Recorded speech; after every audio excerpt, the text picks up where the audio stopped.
Before civilization gave us words, before religion gave us gods, before science gave us understanding, there were the elements: water, fire, earth, air, not just forces of nature, but mirrors of consciousness itself, each one carrying a frequency, a pattern, a way of being that echoes through everything you are. The element you are drawn to is not random. It is the universe recognizing itself through you. It is your soul speaking in the oldest language there is. Before you are 4 elements: water, fire, earth, and air. Do not analyze them. Do not think about what they mean. Do not choose the one you think you should be. Simply breathe, settle into your body, and notice which element calls to you, which one feels like it has been waiting for you to remember it. Alan Watts taught that the true self is not something you discover, it is something you uncover.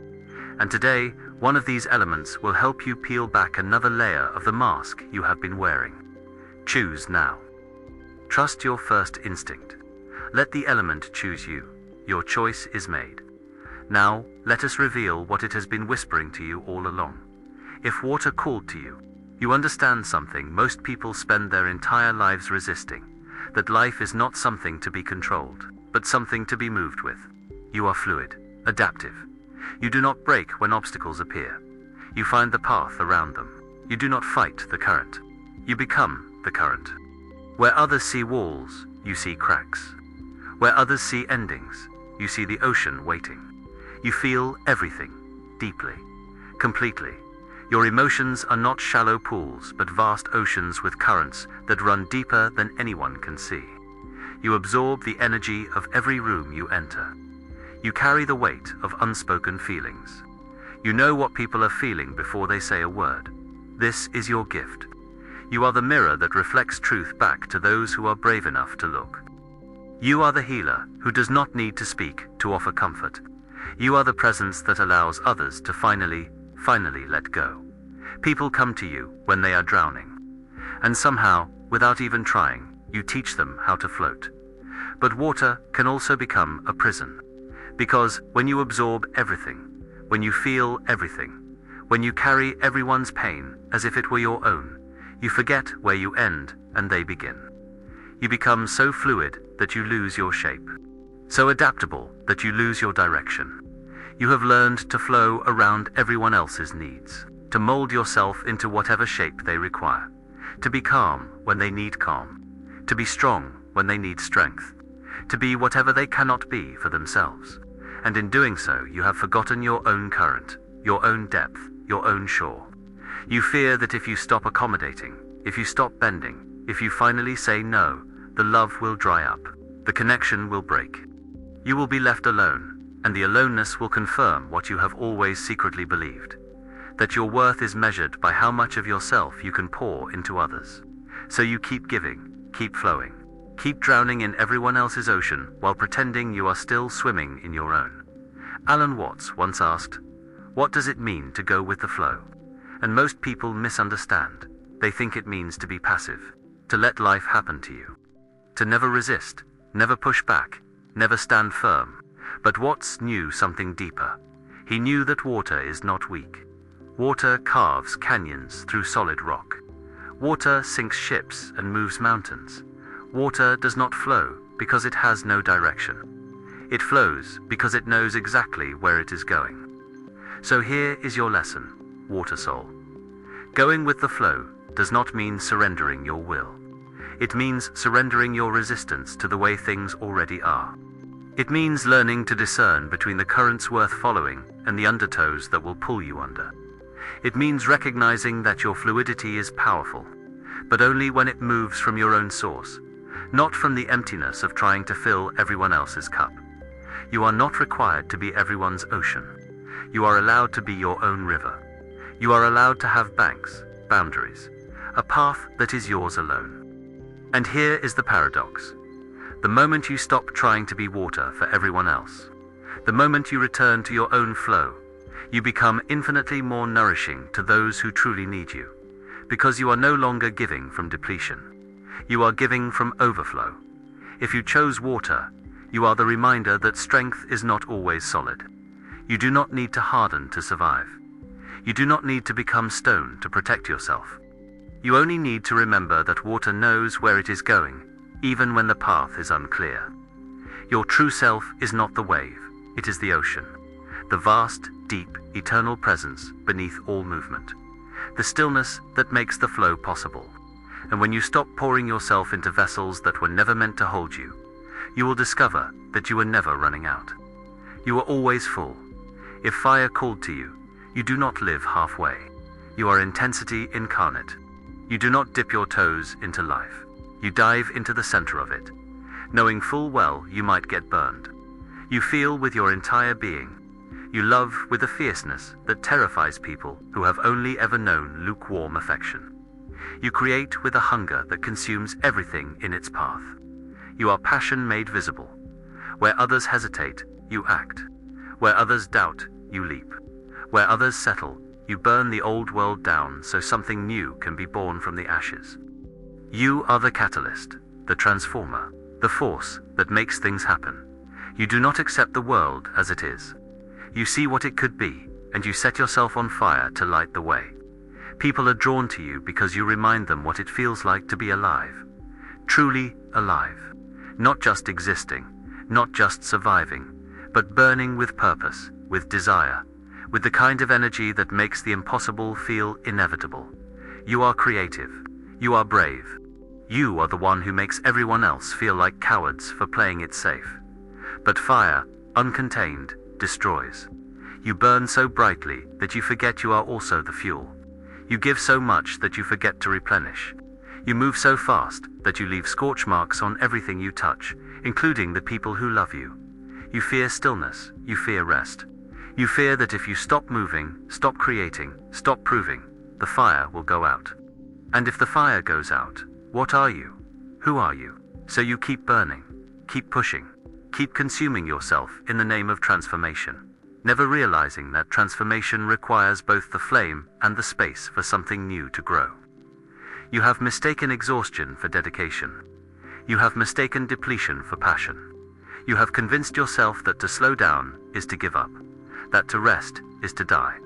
And so you burn, and burn, and burn. Until one day you look down and realize you are standing in a field of ash, surrounded by everything you destroyed in your desperation to stay alight. Alan Watts spoke often about the middle way.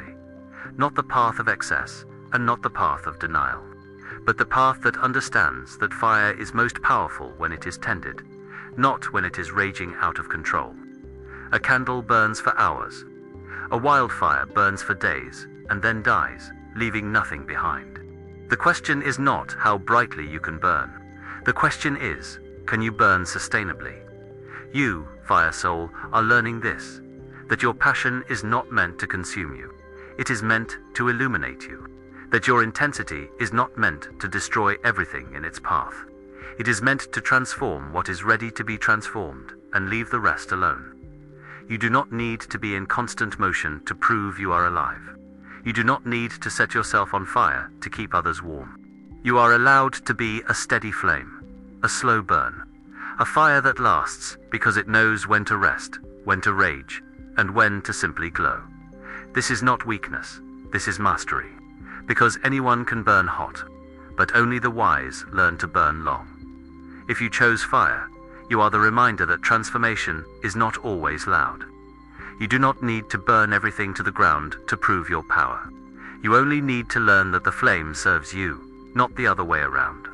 Your true self is not the fire, it is the spark, the life force that existed before the flame, and will remain after the fire has cooled. And when you learn to tend your fire instead of being consumed by it, you will become the kind of light that does not blind, but guides. If earth called to you, you are the foundation upon which everything else is built. You are solid, reliable, the kind of person others lean on when the world tilts too far in one direction. You do not need to be flashy to be powerful. You do not need to be loud to be heard. Your presence alone is enough to make others feel safe, held, grounded. You understand that real strength is not aggressive. It is patient. It is the mountain that does not move, no matter how hard the wind blows. It is the root that goes deeper instead of reaching higher. It is the soil that nourishes without demanding recognition. You value stability, consistency. The kind of life that is built slowly, carefully, with intention. You do not chase trends. You do not follow crowds. You know what matters to you, and you build your world around those values, brick by brick, year by year, until you have created something unshakable. People trust you because you do not change with the seasons. You do not abandon ship when things get hard. You stay. You endure. You hold the space when everyone else is falling apart. But earth can also become stone. You have built such a strong foundation that you have forgotten how to move. You have rooted so deeply that you cannot bend. You have become so committed to stability that you have mistaken stagnation for strength. You fear change. You fear the unknown. You fear that if you let go of even one brick, the entire structure will collapse. So you hold on, you grip. You resist every invitation to evolve because evolution feels like betrayal. And slowly, without realizing it, you have turned your foundation into a cage. The walls that once protected you now imprison you. The roots that once nourished you now strangle you. The ground that once held you now buries you. You tell yourself, this is loyalty. This is commitment. This is integrity. But Alan Watts would ask you, is it integrity? Or is it fear, dressed up as a virtue? Watts once said, the only way to make sense out of change is to plunge into it, move with it, and join the dance. Earth Soul. You are learning that true stability is not found in resisting change. It is found in your ability to remain grounded while everything around you shifts. The mountain does not resist the seasons. It welcomes them. Snow comes, snow melts, trees grow, trees fall. And through it all, the mountain remains. Not because it refuses to change, but because it understands that change is not a threat to its essence. You are not your circumstances. You are not your routines. You are not the structure you have built around yourself. You are the awareness that can witness all of these things rise and fall without ever being threatened by their impermanence. So let the leaves fall. Let the seasons turn. Let the earth beneath your feet crack and reform. You are not the ground. You are the gravity. The force that holds everything together, even as it changes shape. If you chose earth, you are the reminder that strength does not require force. You do not need to prove your solidity by refusing to move. You only need to trust that your roots run deep enough to let you sway in the wind without falling. Your true self is not the mountain. It is the stillness at the center of the mountain. The unshakable presence that watches the world change without ever being changed by it. And when you stop clinging to the form, you will discover that you were never as fragile as you feared. If air called to you, you cannot be held. You are movement itself. The breath between words, the space between thoughts. The one who sees the cage and simply chooses not to enter. You do not need permission to leave. You do not need a reason to stay. You move where life calls you, and when life stops calling, you move anyway. You are the thinker, the philosopher, the one who sees patterns that others miss. Your mind is vast, limitless, constantly exploring territories most people do not even know exist. You live in the realm of ideas, possibilities, potentials. You do not accept the answers you are given. You question everything. You value freedom above all else. Not the freedom to do whatever you want, but the freedom to be no one in particular. To exist without labels, without definitions, without the weight of other people's expectations pressing down on your chest. People are fascinated by you because you are untouchable. Not in a cold way, but in the way wind is untouchable. They can feel you, they can sense you, but they can never quite hold you. And part of them resents this, and part of them envies it, and part of them wishes they could be as free as you are. But air, ungrounded, scatters.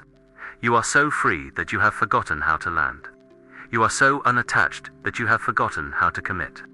You are so open to everything that you have closed yourself off from depth. You fear being trapped. You fear being defined. You fear that if you stay in one place too long, with one person too long, with one version of yourself too long, you will lose the very thing that makes you who you are. So you leave, always leave, before things get too real, too heavy, too deep. You tell yourself it is because you outgrew the situation. But the truth is you never let yourself grow into it in the first place. You have mistaken detachment for enlightenment. You have mistaken disconnection for freedom. You have convinced yourself that to care too much is to lose yourself. So you stay light, stay distant, stay just out of reach. And in doing so, you have become the loneliest element, surrounded by space, but never truly touched by anything. Alan Watts once said, "Zen does not confuse spirituality with thinking about God while peeling potatoes. Zen spirituality is just to peel the potatoes." Air Soul, you are learning this. That true freedom is not found in escaping the world. It is found in being fully present within it. That enlightenment is not about rising above the body, above the earth, above the limitations of form. It is about falling completely into the experience of being alive, right here, right now, in all its messy, beautiful, temporary glory. You do not need to float away to be free. You do not need to detach to protect yourself. You are allowed to land. You are allowed to root. You are allowed to commit to something without losing your ability to let it go when the time comes. Because here is the paradox. The more you allow yourself to be fully here, the freer you become. The more you commit to the present moment, the less you are bound by past or future. The more you touch the earth, the lighter you become. You are not the wind. You are the space through which the wind moves. And space is not threatened by form. Space contains all form. Space allows all form. Space is the ultimate freedom, because it is never separate from anything. If you chose air, you are the reminder that freedom is not escape. You do not need to run to be free. You only need to stop resisting the ground beneath your feet. To trust that you can land without being trapped. That you can commit without being confined. Your true self is not the movement. It is the stillness that allows all movement. The spaciousness that holds everything without ever being diminished by it. And when you finally stop running from the world, you will discover that the world was never a cage. It was always just another expression of the infinite sky you carry within you. Water, fire, earth, air, for elements, for ways of being, for patterns of consciousness that have existed since the first breath of creation. Carl Jung would tell you that these are archetypes, universal patterns that live in the collective unconscious of humanity. They are not just forces of nature. They are forces within your nature. But Alan Watts would take this further. He would say that you are not one element. You are all four. You are the entire cycle. Water flowing into fire, fire burning into earth, earth dissolving into air, air condensing into water, an endless dance of transformation. The element you chose today is simply the one that is most active in you right now, the one your consciousness is learning to integrate, the one your soul is asking you to pay attention to. Water did not reveal who you are. It revealed where you are flowing. Fire did not reveal who you are. It revealed what you are transforming. Earth did not reveal who you are. It revealed what you are grounding into. Air did not reveal who you are. It revealed what you are releasing. Because the true self, the self beneath all elements, all forms, all identities, is not any of these, it is the awareness that can be all of them. The consciousness that moves through each element without ever being limited by any of them. You are not the wave. You are the ocean. You are not the flame. You are the life force. You are not the mountain. You are the gravity. You are not the wind. You are the space. And that, dear soul, is the only truth worth remembering. So where does this leave you? Perhaps you see yourself in the element you chose. Perhaps you recognize patterns you have been living out for years without knowing they had a name. Perhaps you feel validated, or challenged, or both. All of this is natural. Because self-knowledge is not a revelation that happens once. It is a process that unfolds continuously. Today, you are water. Tomorrow, you might need to be fire. Next week, you will remember how to be earth. And in a month, you will remember that you were always air. This is not confusion. This is wholeness. This is what it means to be human. To contain all elements. To move through all states. To never be just one thing. Do not make the element you chose today into a new identity to defend. Do not limit yourself to one way of being. because it felt true in this moment. Let it inform you, and then let it go. Let it be one breath in the endless respiration of your becoming. Because the truth is, you are not water, you are not fire, you are not earth, you are not air. You are the consciousness that can experience all four. You are the awareness that watches each element arise, express itself, and dissolve back into the formless. You are the space in which the entire cycle unfolds. And that space, that awareness, is the only self you need to know. Alan Watts once said, "You are the universe, experiencing itself subjectively." Today you looked at 4 elements and chose one. But the choosing was not the point. The point was to realize that you are not separate from what you chose. You are not observing the elements from outside. You are the elements. You are the universe recognizing itself through water, through fire, through earth, through air. The element revealed your current expression. But it did not define you, because nothing can define what is infinite. So carry this knowing lightly. Hold your insights gently. And remember, the elements are always changing. You are always changing. And that is not a problem to be solved. That is life, happening exactly as it should. If something in this reflection resonated with you, if you saw yourself in the element you chose, we invite you to share it in the comments below. Not to explain yourself, not to justify your choice, but simply to add your voice to the larger conversation. To be one more element in the vast, interconnected system of consciousness that we are all a part of. Each comment is a ripple. Each insight is a spark. And together, we remember what we have always known, that we are not separate from the elements. We are the elements becoming aware of themselves. There are more reflections like this waiting for you. More symbols, more invitations to remember who you have always been beneath the noise. Stay, not because you need another video, but because something in you recognizes that this is not information. This is remembering. And until we meet again, remember this: you are not just experiencing the elements, you are the experiencing itself. The awareness that makes all sensation, all perception, all existence possible. And that awareness was here before the first element emerged from the void, and it will remain long after the last element returns to silence. See you in the next reflection.